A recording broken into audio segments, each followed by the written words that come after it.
first language, you need some translation. You can have just the headphone. Behind there is headphone translation in English. So he can give you an headphone. You can follow everything in English. Voilà, nous venons de lire le passage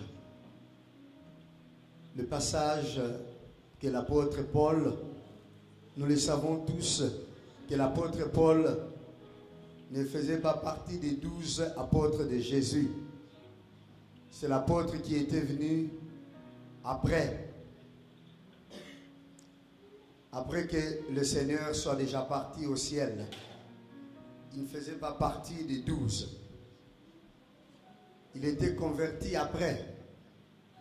Et ce qu'il vient de parler ici, c'était les 12 qui étaient témoins. Sans lui, il n'était pas là.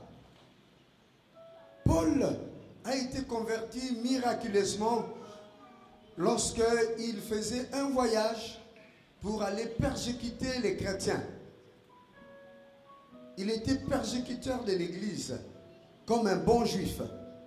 Parce que l'Église de Jésus-Christ ne suivait pas la ligne de ceux qui étaient forts en ce moment-là, les Sadducéens et les pharisiens, qui sont des mouvements juifs, du judaïsme, qui imposaient la règle de conduite en Israël parmi les Juifs. Et l'Église, qui est un mouvement qui est commencé par Jésus, qui était un des seigneurs, donc des gens qui étaient contre les temples, les gens qui étaient contre la pratique de la religion telle que les autres, les Sadducéens, les pharisiens le pratiquaient, le respect du sabbat, la purification des coupes et toutes ces choses-là. Mais ce mouvement avait un pouvoir, ce mouvement avait une puissance qui était de guérir les malades, de chasser les démons, et les miracles s'accomplissaient. Et ces gens avaient une vie exemplaire.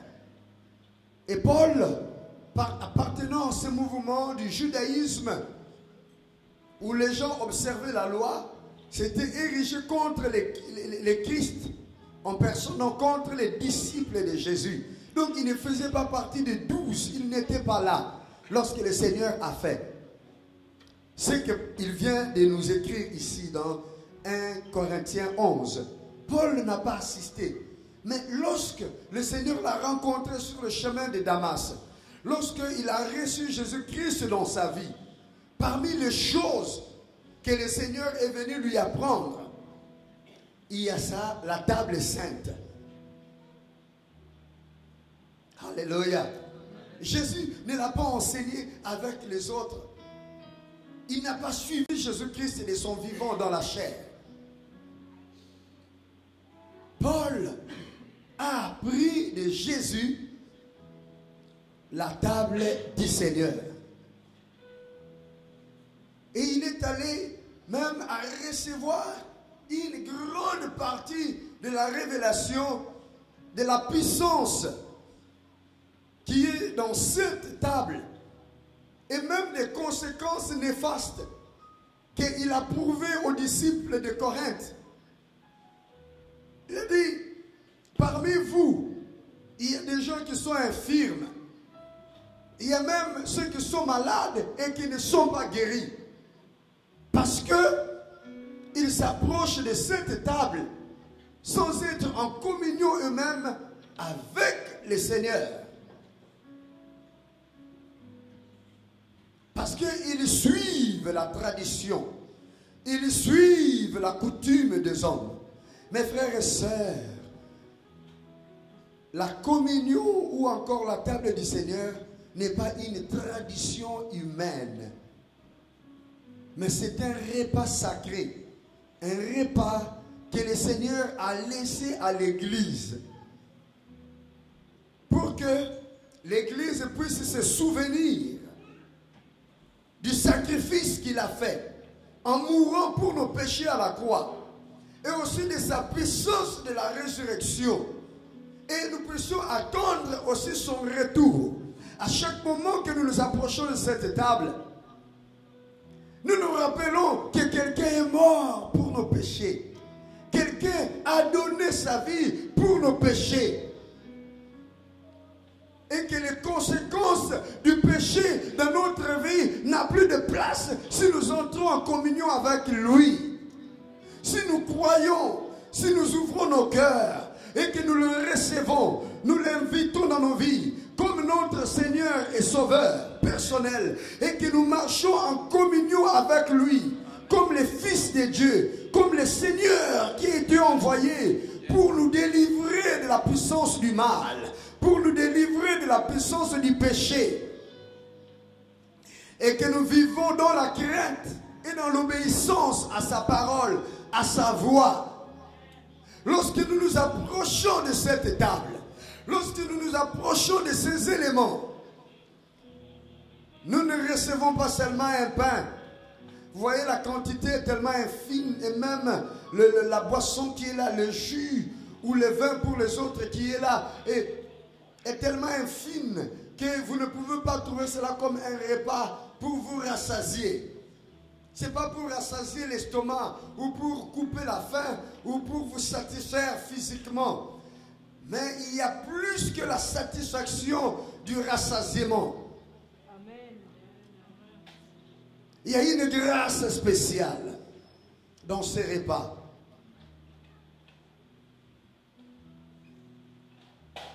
Ce repas va au-delà de la satisfaction physique. Paul a dit, il y a des infirmes parmi vous. En s'approchant de cette table du Seigneur, quelqu'un peut être délivré de son infirmité s'il est en communion avec le Seigneur. Parce que Dieu est plus apte à bénir qu'à maudire. S'il est maudit ou le récalcitrant est puni à l'infirmité, alors le docile, il sera béni au-delà de l'infirmité. Nous pouvons ne pas avoir des infirmités physiques, mais nous pouvons avoir des infirmités dans notre caractère. Nous pouvons les avoir dans notre vie de tous les jours. Nous pouvons avoir des limites. Nous pouvons avoir des incapacités qui ne sont pas normales, qui nous ont été imposées par les forces sataniques, qui nous ont été imposées par des malédictions. Nous pouvons être incapables d'aimer. Nous pouvons être incapables de pardonner. Nous pouvons être incapables de recevoir la puissance ou le don du Saint-Esprit. Nous pouvons être incapables de mener une vie chrétienne fructueuse. Nous pouvons être incapables de vivre une vie bénie, bénie de la richesse du ciel, de la parole de Dieu. Ce sont des infirmités au niveau de notre caractère, au niveau de notre esprit. Mais si nous sommes humbles, dociles, en communion avec le Seigneur, avec cette table, ces infirmités peuvent partir.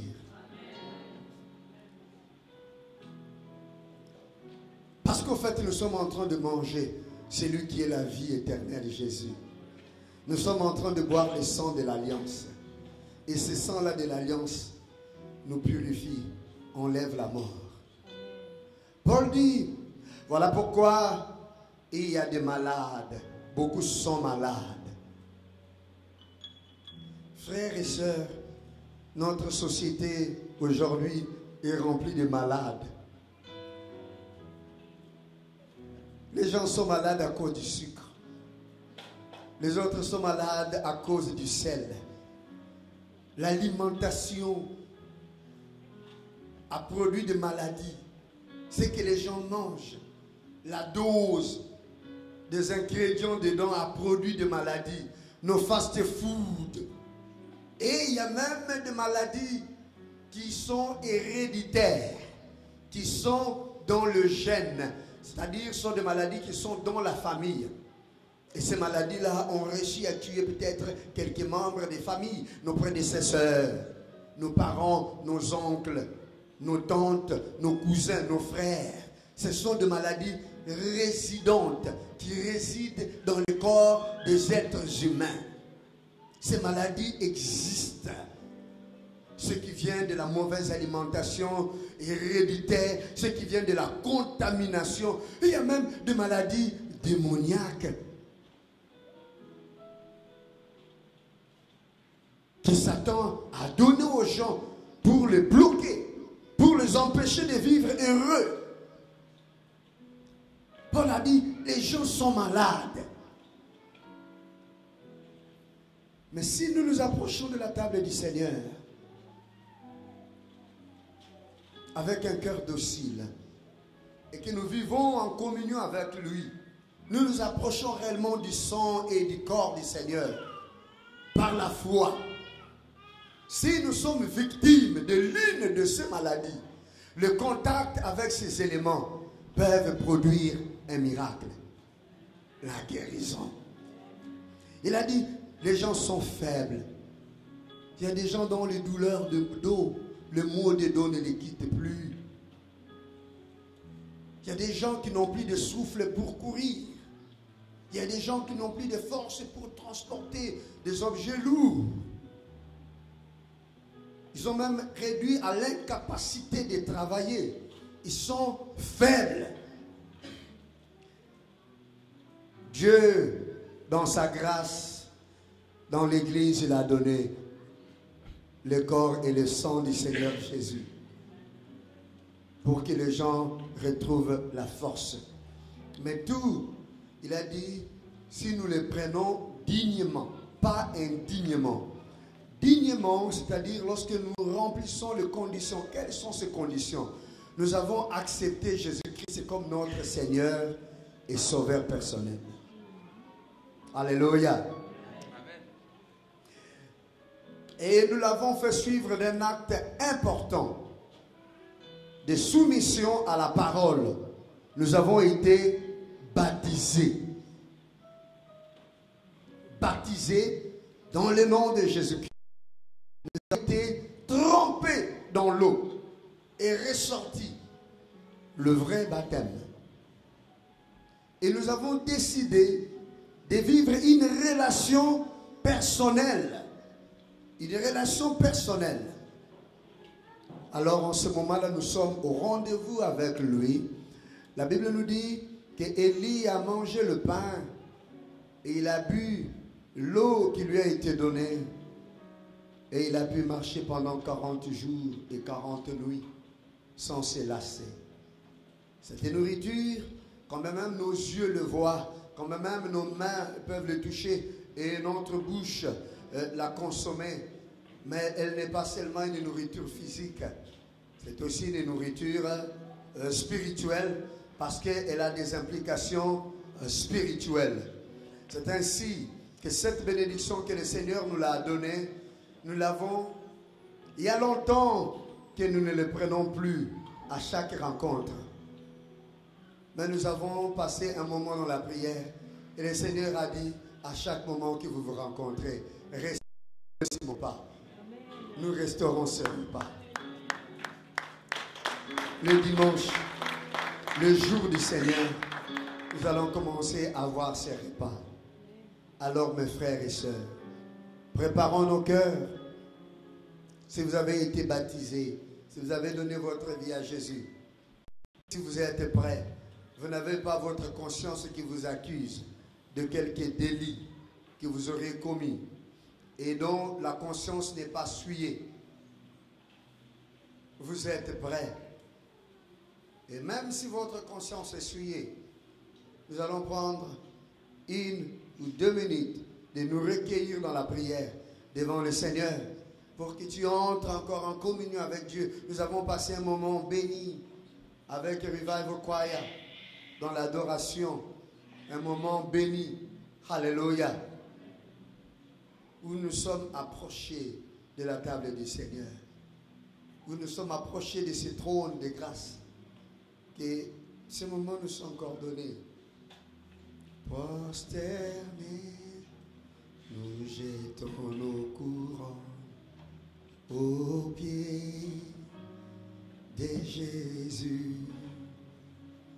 Oh, quel amour, oh, quel privilège, aux pieds de Jésus. Chantons Saint, Saint, Saint. Nous chantons Saint, Saint, Saint. Nous chantons Saint, Saint, Saint. Et l'agneau. Prosternés, nous jetons nos couronnes. Prosternés, jetons nos couronnes aux pieds de Jésus. Oh, quel amour, oh, quel privilège, aux pieds de Jésus. Nous chantons Saint, Saint, Saint. Nous chantons Saint, Saint, Saint. Nous chantons Saint, Saint, Saint. Et l'agneau. Nous prions, prions. Prie mon frère, prie ma soeur. Yahweh, nous nous approchons de cette table qui est sanctifiée par ta parole et que nous venons encore sanctifier par la prière pour que nous soyons en communion avec toi et nous soyons en communion avec ton Esprit Saint. Car tu as dit à chaque moment que vous vous réunissez, faites-le en mémoire de moi, en vous souvenant de ma mort et de mon retour jusqu'à ce que je revienne. Seigneur, convoque ton Église et ton peuple à manger, à célébrer avec toi ces instants, à célébrer avec toi ces saints repas. Sanctifie-les en ton nom. Sanctifie-les par ce que tu as recommandé. Sanctifie-les pendant que nous te le demandons. Alléluia. Et bénis ton Église. Et bénis le peuple de ta maison. À toi seul la gloire.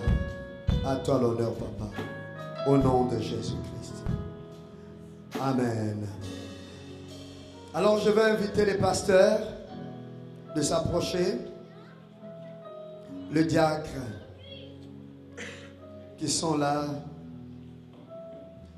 Les évangélistes.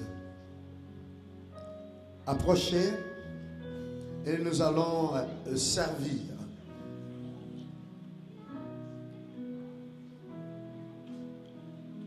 Ce que nous allons faire.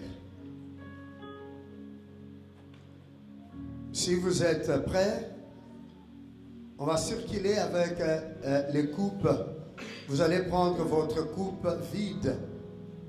Et après, quand nous allons vous inviter, vous allez venir pour être servi.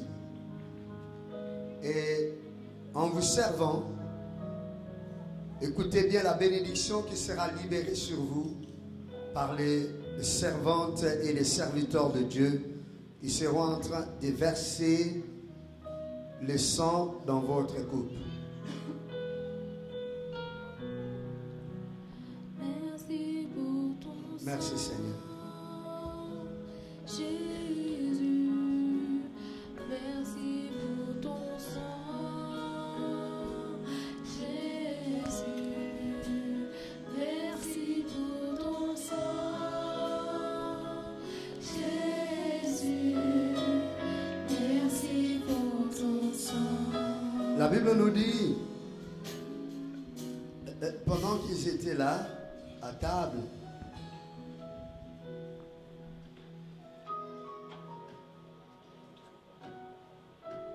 le Seigneur, dans la nuit où il fut livré, il prit le pain. Il a pris le pain et il a rendu grâce. nous allons rendre grâce. Seigneur, nous te disons merci pour ce que tu as accompli pour nous, pour ton corps, le sacrifice de ta vie que tu nous as donné. Tu as donné ta vie parce que tu savais que nous n'avions pas la vie. La mort était entrée en nous depuis l'Éden à cause de la désobéissance. Et tu es venu, tu as obéi à toute la loi et à la voix du Père. Tu n'as pas péché aucune fois. Et après cela, tu as donné ta vie juste, sans péché. Pour nous, tu as donné ta vie, tu as donné ton corps. Nous te disons merci. Et ce pain qui est le symbole de ton corps, nous le bénissons. Et nous te disons merci pour cela. Après avoir rendu grâce, il rompit le pain. Et puis il dit, prenez et mangez-en tous, car ceci est mon corps qui est rompu pour vous. Ainsi nous viendrons pour prendre. Et après cela, la Bible nous dit, il a pris la coupe. Il a pris la coupe et il a rendu grâce. Nous allons demander à maman Nadine de lever sa voix et de rendre grâce. Seigneur, nous te disons merci. Nous te rendons grâce pour ce jus qui représente, Seigneur, ton sang. Ton sang, Seigneur, qui a été coulé à la croix. Seigneur, on t'a frappé, on t'a fragilé pour que nous soyons sauvés. Seigneur, merci puisque ton sang nous purifie de tout péché. Ton sang chasse les mal, chasse les démons. Ton sang nous couvre, Seigneur, nous protège. Alléluia. Lorsque nous sommes purifiés par ton sang, nous sommes propres. Alléluia. Merci Père, puisque ton sang, par ton sang, Dieu nous voit au travers de ton sang et il nous pardonne de tout le péché. Merci Père pour le sang de Jésus. Merci Jésus, puisque tu as accepté de mourir et de verser ton sang pour que nous soyons sauvés. Merci de nous avoir aimés. Merci de nous avoir sauvés. Merci pour le sang, ton sang qui parle mieux que le sang d'Abel. Il parle mieux que le sang des hommes, mieux que le sang des animaux. Nous te disons merci puisque ton sang est pur, ton sang est propre, ton sang est vivant, ton sang nous est la vie. Nous te rendons grâce et nous venons ainsi de prier. Amen. Après avoir rendu grâce pour la coupe, il a dit, prenez et buvez-en tous, ceci est mon sang qui est répandu pour vous, le sang de la nouvelle alliance. Alors nous allons nous approcher dans l'esprit d'adoration pour être servis, pour prendre le pain. Vous prenez le pain, vous êtes servis de la coupe et vous rentrez à votre place et vous attendez, nous allons manger ensemble. Approchez au nom du Seigneur pour être servis. Alléluia. Merci. Revival Choir.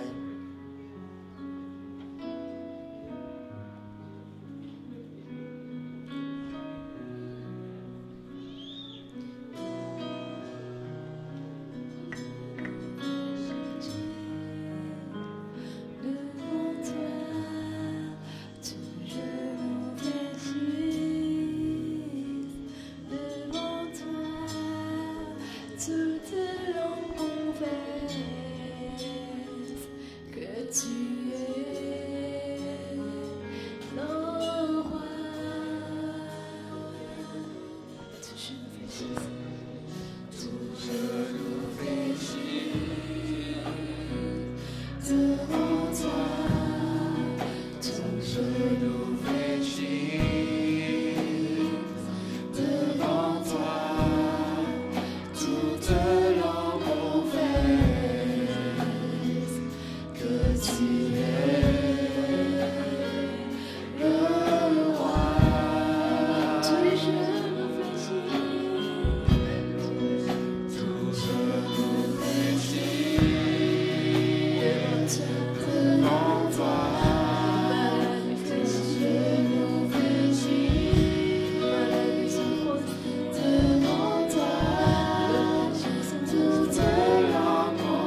Chacun est servi selon sa volonté.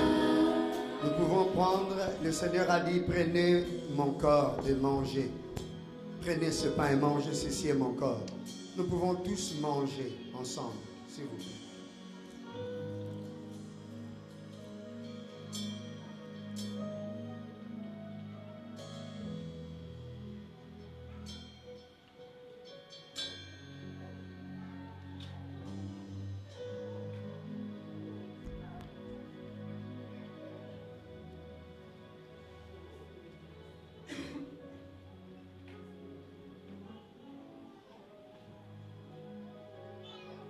Après cela, il prit la coupe, rendit grâce et leur dit, prenez et buvez-en tous. Ceci est mon sang qui est répandu pour vous. Nous pouvons tous boire ensemble.